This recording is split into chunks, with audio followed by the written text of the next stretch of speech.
पुढे बातमी महत्त्वाची। एका कथित ऑडिओ क्लिपमुळे राष्ट्रवादी काँग्रेसमधली धुसफूस शिगेला गेली अशी माहिती सूत्रांनी दिली आहे। राष्ट्रवादीच्या एका नेत्याची अजितदादांबद्दल आक्षेपार्ह बोलतानाची एक क्लिप सुनेत्रा पवार यांच्याकडे आहे अशी माहिती देखील सूत्रांनी दिली आहे। तर राष्ट्रवादीच्या दुसऱ्या एका नेत्यानं ती कथित ऑडिओ क्लिप सुनेत्रा पवार यांना ऐकवलेली आहे। एका कथित ऑडिओ क्लिपमुळे राष्ट्रवादी काँग्रेसमधली धुसफूस शिगेला पोहोचल्याची माहिती सूत्रांनी दिली आहे। सूत्रांच्या माहितीनुसार राष्ट्रवादीच्या एका बड्या नेत्याची अजितदादांबद्दल आक्षेपार्ह बोलतानाची ही ऑडिओ क्लिप आहे। ही ऑडिओ क्लिप दिल्लीमध्ये रेकॉर्ड करण्यात आली होती। या ऑडिओ क्लिपमध्ये एक बडा नेता अजितदादांबद्दल आक्षेपार्ह शब्दात बोलतोय। राष्ट्रवादीच्या दुसऱ्या एका नेत्यानं ही ऑडिओ क्लिप रेकॉर्ड केली। त्यानंतर अजितदादांना ही ऑडिओ क्लिप ऐकवण्यात आली। पण काही दिवसात अजित पवारांचं विमान अपघातामध्ये निधन झालं।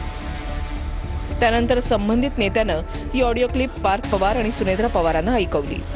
त्यानंतरच राष्ट्रवादी काँग्रेसमध्ये धुसफूस वाढायला सुरुवात झाली अशी माहिती सूत्रांनी दिली आहे। ऑडिओ क्लिप काही मी ऐकली नाही, हे मी मीडियाच्या माध्यमातून सुद्धा सांगितलेलं आहे। ऐकली आहे सुनेत्रा काकींनी आणि पार्थली, त्यांना जाऊन तुम्ही विचारा क्लिप मध्ये काय होतं, काय बोललं गेलं, कुठल्या लेवलला बोललं गेलं दादांबद्दल, हे तुम्हाला तुमचेच नेते त्या ठिकाणी सांगतील। ती ऑडिओ क्लिप रोहित पवारांकडे असेल तर त्यांनी ती द्यावी, त्याचं आपण फॉरेन्सिक लॅबमध्ये पाठवू, आपण त्या ठिकाणी त्याची सत्यता पडताळू। रोहित पवारांना 42 मुद्दे उपस्थित करायची सवय लागलेली आहे, त्यामुळे त्यांनी काय मुद्दा उपस्थित केला आहे ऑडिओ क्लिपचा ते काय मी तर काय पाहिलं नाही। गेल्या काही दिवसांपासून राष्ट्रवादी काँग्रेसमधली धुसफूस शिगेला पोहोचली आहे। काही नेत्यांना त्यांच्या पदांपासून डावललं गेल्याची चर्चा आहे।